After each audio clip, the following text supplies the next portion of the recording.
ಹೇ guys, ಸಾಯಿಲ್ to welcome back ಇನ್ನೊಂದು ಬೆಳಿಗ್ಗೆ. ಸೊ ಇವತ್ತಿನ ಒಂದು ವಿಡಿಯೋದಲ್ಲಿ ನಾನು ವಿಡಿಯೋ ಮಾಡ್ತಿರುವಂಥ ಕಾರಣ ಏನಪ್ಪ ಅಂದ್ರೆ ಹೌದು, ದರ್ಶನ್ ಚಾಲೆಂಜಿಂಗ್ ಸ್ಟಾರ್ ದರ್ಶನ್ ನಟನೆಯ ಡೆವಿಲ್ ಸಿನಿಮಾದ ಟ್ರಾಲರ್ ಇವತ್ತು ಬಿಡುಗಡೆ ಆಗಿರುವಂಥದ್ದು ಬೆಳಗ್ಗೆ 10:05. ಸೊ ಇದನ್ನ ನೋಡಿದಂಥ ಫ್ಯಾನ್ಸ್ಗಳು ತುಂಬಾ ಕಾತುರದಿಂದ ಕಾಯ್ತಿರುವಂಥದ್ದು ಒಂದು ಸಿನಿಮಾ ಯಾವಾಗ ರಿಲೀಸ್ ಆಗುತ್ತೆ ಅಂತ. ಮತ್ತೆ ಟ್ರಾಲರ್ ಔಟ್ನು ಕೂಡ ತುಂಬಾ ಜನ ಹೊಗಳುತ್ತಿರುವಂಥದ್ದು ತುಂಬಾ ಚೆನ್ನಾಗಿದೆ. ದರ್ಶನ್ ಅವರು ಮತ್ತೆ ಕಮ್ ಬ್ಯಾಕ್ ಮಾಡಿರೋ ರೀತಿ ಇದೆ. ಮತ್ತೆ ಡೈರೆಕ್ಷನ್ ಕೂಡ ತುಂಬಾ ಚೆನ್ನಾಗಿದೆ. ಕ್ಯಾಮ್ರಾ ಆಂಗಲ್ಸ್ಗಳಾಗಿರ್ಬೋದು, ಪ್ರತಿಯೊಂದು ಫ್ರೇಮ್ ಕೂಡ ತುಂಬಾ ಚೆನ್ನಾಗಿ ಬಂದಿದೆ ಅಂತ ಜನಗಳು ಹೊಗಳುತ್ತಿರುವಂಥದ್ದು. ಸೊ ಇದೆಲ್ಲ ಪಕ್ಕಕ್ಕಿಟ್ರೆ ನನ್ನ ಪ್ರಕಾರ ಈ ಒಂದು ದರ್ಶನ್ ನಟನೆ ಡೆವಿಲ್ ಸಿನಿಮಾದ ಟ್ರೈಲರ್ ಯಾವ ರೀತಿ ಇತ್ತು ಏನ್ ಕತೆ ಅಂತ ಕಂಪ್ಲೀಟ್ ಇನ್ಫಾರ್ಮೇಶನ್ ತಿಳಿಸ್ತೀನಿ. ಅದಕ್ಕಿಂತ ಮುಂಚೆ ನೀವೇನು ನಮ್ಮ ಚಾನಲ್ಗೆ ಯಾರಾದ್ರೂ ಹೊಸಬ್ರಾಗಿರೋ ಮಿಸ್ ಮಾಡಿದ್ರೆ ನಮ್ಮ ಚಾನಲ್ನ ಲೈಕ್ ಮಾಡಿ, ಶೇರ್ ಮಾಡಿ, ಕಮೆಂಟ್ ಮಾಡಿ ಅಂತ ಹೇಳ್ತಾ, ಮಿಸ್ ಮಾಡದೆ ದರ್ಶನ್ ಫ್ಯಾನ್ಸ್ ನೋಡ್ತಾ ಇದ್ದಾರೆ ಲೈಕ್ ಮಾಡಿ, ಶೇರ್ ಮಾಡಿ ಅಂತ ಹೇಳ್ತಾ ವಿಡಿಯೋನ ಶುರು ಮಾಡೋಣ. ಮೊದಲನೇದಾಗಿ ಡೆವಿಲ್ ಸಿನಿಮಾದ ಕ್ರ್ಯೂ ಬಗ್ಗೆ ಮಾತಾಡೋಣ. ಕೊನೆಯದಾಗಿ ಡೆವಿಲ್ ಸಿನಿಮಾದ ಟ್ರೈಲರ್ ನನ್ನ ಪ್ರಕಾರ ಯಾವ ರೀತಿ ಇತ್ತು ಅಂತ ಕೊನೆಯದಾಗಿ ತಿಳಿಸ್ತೀನಿ. ಅದು ಡೆವಿಲ್ ಸಿನಿಮಾವನ್ನ ಡೈರೆಕ್ಷನ್ ಮಾಡಿರುವಂಥದ್ದು ಮಿಲನ ಪ್ರಕಾಶ್, ಅಂದ್ರೆ ಪ್ರಕಾಶ್ ವೀರ್ ಅವರು ಈ ಒಂದು ಡೆವಿಲ್ ಸಿನಿಮಾವನ್ನ ಡೈರೆಕ್ಷನ್ ಮಾಡಿರುವಂಥದ್ದು. ಹಾಗೆ ಮ್ಯೂಸಿಷಿಯನ್ ಆಗಿ ಅಜನೀಶ್ ಲೋಕನಾಥ್ ಅವರು ಕೂಡ ವರ್ಕ್ ಮಾಡಿರುವಂಥದ್ದು. ಈ ಒಂದು ಸಿನಿಮಾಗೆ ಪ್ರೊಡ್ಯೂಸರ್ ಆಗಿ ಜಯಮ್ಮ ಅವರು ಕೂಡ ವರ್ಕ್ ಮಾಡಿದ್ದಾರೆ. ಇದರ ಜೊತೆಗೆ ಹೀರೋಯಿನ್ ಆಗಿ ರಚನಾ ರೈ ಅವರು ಕೂಡ ಈ ಒಂದು ಸಿನಿಮಾದಲ್ಲಿ ಇರುವಂಥದ್ದು. ಅವರು ಬಿಟ್ರೆ ಇನ್ನ ಅನೇಕ ಘಟಾನುಘಟಿ ಆಕ್ಟರ್ಸ್ಗಳು ಕೂಡ ಈ ಒಂದು ಸಿನಿಮಾದಲ್ಲಿ ಇರುವಂಥದ್ದು.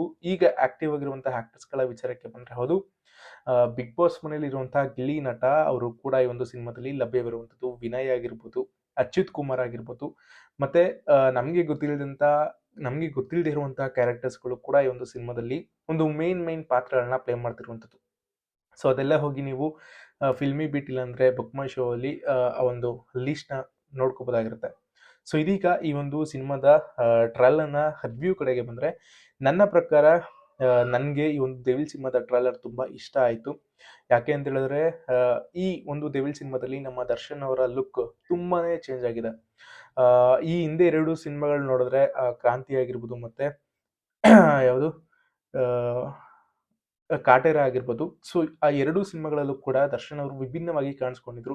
ಸ್ವಲ್ಪ ಬಲ್ಕ್ ಆಗಿ ಕಾಣಿಸ್ಕೊಂಡಿದ್ರು. ಮತ್ತೆ ಅಷ್ಟೊಂದು ಸ್ಟೈಲಿಶ್ ರೀತಿ ಇರಲಿಲ್ಲ. ಅವರ ಪ್ರೆಸೆನ್ಸ್ ಕ್ಯಾರೆಕ್ಟರ್ ತುಂಬಾ ಚೆನ್ನಾಗಿತ್ತು, ಬಟ್ ಅಷ್ಟೊಂದು ಸ್ಟೈಲಿಶ್ ಆಗಿ ಕಾಣಿಸ್ತಾ ಇರಲಿಲ್ಲ.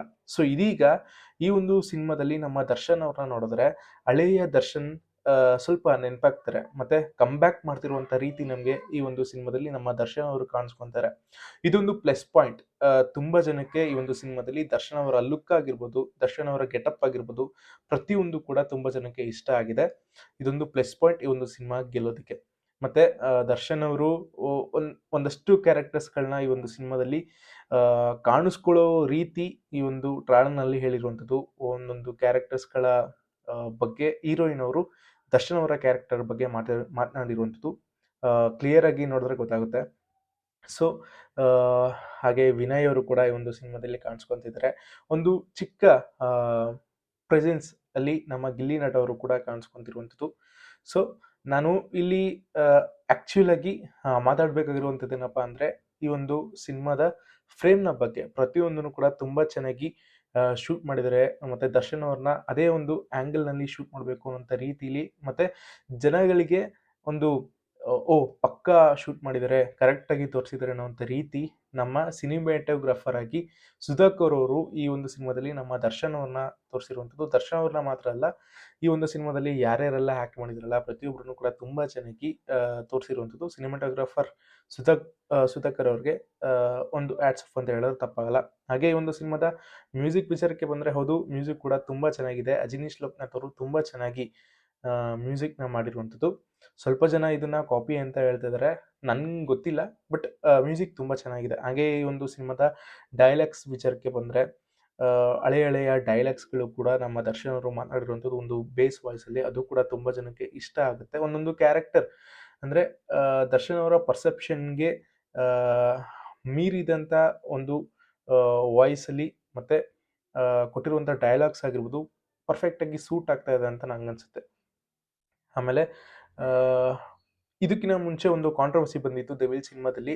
ಡೆವಿಲ್ ಸಿನಿಮಾದ ಬಗ್ಗೆ ಏನಪ್ಪಾ ಅಂದ್ರೆ ದರ್ಶನ್ ಅವರು ಪಂಚೆ ಮತ್ತೆ ವೈಟ್ ಅಂಡ್ ವೈಟ್ ಹಾಕೊಂಡು ರಾಜಕೀಯ ರೀತಿಯಲ್ಲಿ ಶೂಟ್ ಮಾಡ್ತಾ ಇದ್ರು ಅಂತ ವಿಚಾರವಾಗಿ. ಸೊ ಹೌದು, ಅದು ಕೂಡ ನಿಜ. ಈ ಒಂದು ಸಿನಿಮಾದಲ್ಲಿ ಅದು ಕೂಡ ಇರುವಂಥದ್ದು. ಅಂದ್ರೆ ಒಂದೊಂದು ಕ್ಯಾರೆಕ್ಟರ್ಸ್ಗಳನ್ನ ಈ ಒಂದು ಸಿನಿಮಾದಲ್ಲಿ ನಮ್ಮ ದರ್ಶನ್ ಅವರು ಬೇರೆ ಬೇರೆ ರೀತಿಯಾಗಿ ಮಾಡಿರುವಂಥದ್ದು. ಸೊ ಅಷ್ಟೊಂದು ಓಪನ್ ಆಗಿ ಈ ಒಂದು ಸಿನಿಮಾದಲ್ಲಿ ಸ್ಟೋರಿನ ಬಿಟ್ಕೊಂಡ್ ಕೊಟ್ಟಿಲ್ಲ. ಬಟ್ ಅರ್ಥ ಆಗ್ತಾ ಇದೆ ಬೇರೆ ಬೇರೆ ಇದರಲ್ಲಿ ದರ್ಶನ್ ಅವರು ಕಾಣಿಸ್ಕೊಂತಿದ್ದಾರೆ ಅಂತ, ಬೇರೆ ಬೇರೆ ಸನ್ನಿವೇಶಗಳಲ್ಲಿ ಬೇರೆ ಬೇರೆ ಕ್ಯಾರೆಕ್ಟರ್ನ ಪ್ಲೇ ಮಾಡ್ತಿರುವಂಥದ್ದು ಅಂತ ನಮಗೆ ಇಲ್ಲಿ ಚೆನ್ನಾಗಿ ಗೊತ್ತಾಗ್ತದೆ. ಸೊ ನನ್ನ ಪ್ರಕಾರ ಇಷ್ಟಿತ್ತು. ಪ್ರತಿಯೊಂದನ್ನು ಕೂಡ ತುಂಬ ಚೆನ್ನಾಗಿ ಪೋರ್ಟ್ರೇ ಮಾಡಿ ತೋರಿಸಿರುವಂಥದ್ದು ನಮ್ಮ ಯಾರು ಈ ಒಂದು ಸಿನಿಮಾದ ಡೈರೆಕ್ಷನ್ ಮಾಡಿರುವಂತಹ ಪ್ರಕಾಶ್ ವೀರ್ ಅವರು, ಮಿಲನ ಪ್ರಕಾಶ್ ಅವರು ತುಂಬ ಚೆನ್ನಾಗಿ ಶೂಟ್ ಮಾಡಿದ್ದಾರೆ.